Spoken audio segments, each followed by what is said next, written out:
And how has bringing in an expert studio helped you, broaden your horizons and your understanding of design in Mumbai? So, as I said, Double Twist was a chance interaction. The way it was created was the company was created in 2020 by my business partner, Paul, who served as the chief architect of La Sagrada Familia. So he was there for his 5 years.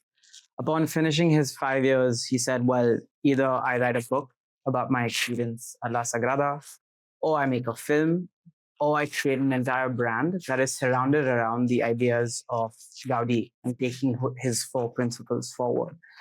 Nature, geometry, symbolism, and sustainability are the four sort of pillars that Double Twist sits on.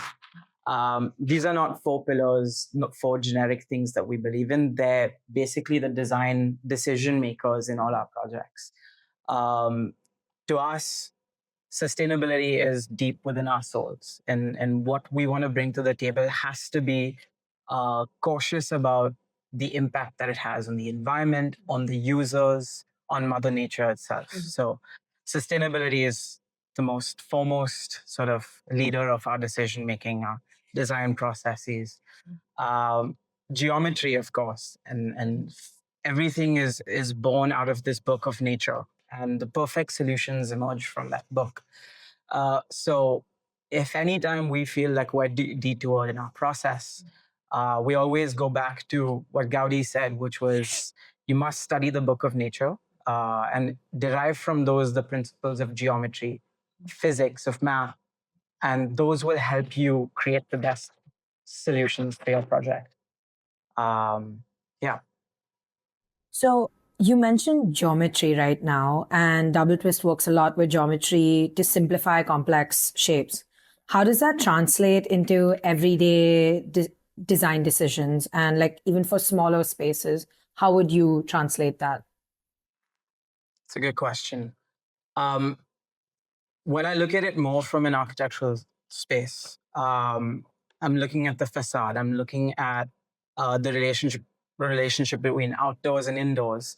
Um, we don't want to overcomplicate the spaces that we live in. Already, our lives are full of so much.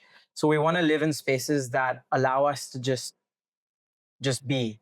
And so geometry essentially is the clean, simple use of materials, the way in which they interact, even shapes can sort of emphasize the way that we live. We all live within boxes, within boxes, within boxes. But can we break away from that maybe and live the way we did back in the day and amongst, around nature?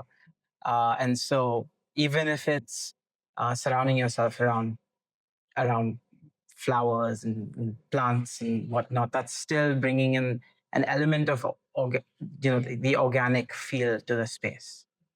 Double Twist blends Catalonian and Indian design thinking. What's one principle from that world you think could genuinely improve the way Indian designers approach projects today?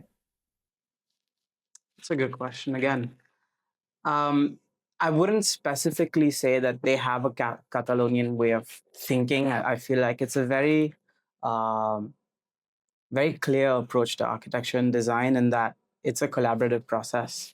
And that is something that I am learning through my mentorship with my business partners, who, of course, are twice my age. And it is that you don't have to be an expert in everything, but you need to know how to be able to use collaboration as your strength.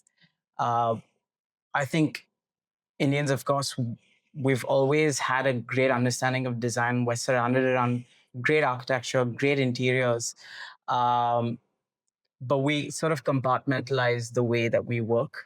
And the way the Europeans approach architecture and design is how can we work better together?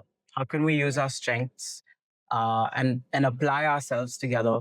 Maybe a roundtable conference where you have your engineers, your structural guys, your MEP, your agronomists. Let's get everyone together and then let's try and solve for those issues in a conference, in a sort of roundtable setting.